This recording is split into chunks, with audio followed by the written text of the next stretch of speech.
Hello everyone, माझं नाव आहे गौरी आणि टेस्ट ऑफ इमोशन्समध्ये तुमच्या सगळ्यांचं खूप स्वागत। आज आपण बनवणार आहोत खूप हेल्दी आणि खूप tasty protein rich soybean tikki. Tikki बनवण्यासाठी मी 2 वाटी सोयाबीन घेतलेले आहेत आणि हे सोयाबीन आपल्याला कोमट पाण्यामध्ये 5 मिनिटांसाठी भिजायला ठेवायचे आहेत।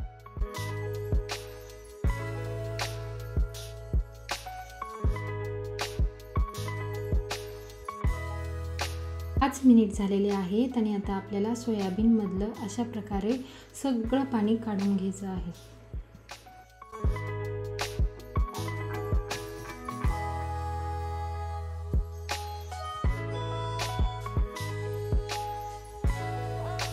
मिक्सरच्या भांड्यामध्ये मी 6 हिरव्या मिरच्या टाकल्या आहेत। आपल्याला 8 ते 9 लसणाच्या कळ्या टाकायच्या आहेत आणि देठासहित थोडीशी कोथिंबीर टाकून आपल्याला हे वाटण बारीक करून घ्यायचं आहे। मिरचीचं आणि लसणाचं वाटण बारीक झाल्यानंतर त्याच्यामध्ये आपण भिजवलेले सोयाबीन टाकायचे आहेत आणि आपल्याला सोयाबीन खूप जास्त बारीक नाही करायचे, थोडे मोठे मोठे ठेवायचे आहेत। तुम्ही बघू शकता मी सोयाबीन खूप एकदम गाळ होईपर्यंत बारीक नाही केले, ते थोडेसे कोर्स ठेवलेले आहेत। सगळं बारीक केलेलं सोयाबीन मी प्लेटमध्ये काढून घेतलेलं आहे। आता आपण त्याच्यामध्ये मसाले टाकून घेऊयात। आता आपल्याला त्याच्यामध्ये टाकायचं आहे 1.5 चमचा लाल तिखट, त्यानंतर मी अर्धा छोटा चम्मच हळद टाकलेली आहे।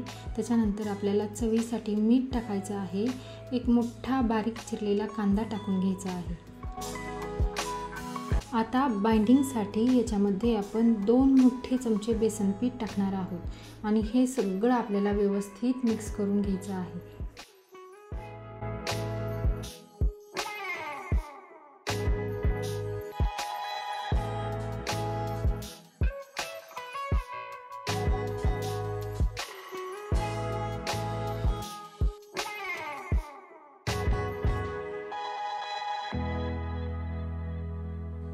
आता आपल्याला उकडलेले 2 बटाटे घ्यायचे आहेत आणि त्याच्यामध्ये आपल्याला 1 चमचा आमचूर पावडर टाकायची आहे आणि हे सगळं आपल्याला व्यवस्थित मिक्स करून घ्यायचं आहे। आपलं टिक्कीचं मिश्रण रेडी आहे आणि मी या सगळ्याच्या मस्त गोल टिक्क्या बनवून घेतलेल्या आहेत। आता या टिक्क्या आपण तेलामध्ये फ्राय करून घेऊयात।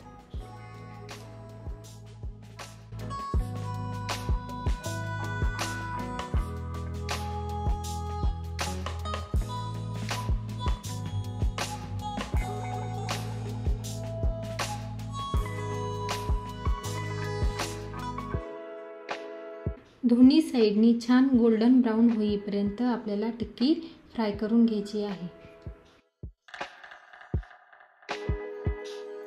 सोयाबीन हे प्रोटीन रिच फूड आहे। जर तुम्ही प्रोटीन डाएटवर असाल ही रेसिपी तुमच्यासाठी खूप छान होईल। सो ही रेसिपी नक्की ट्राय करा आणि आवडल्यास माझ्या चॅनलला सबस्क्राइब करा। Thanks for watching. Bye bye.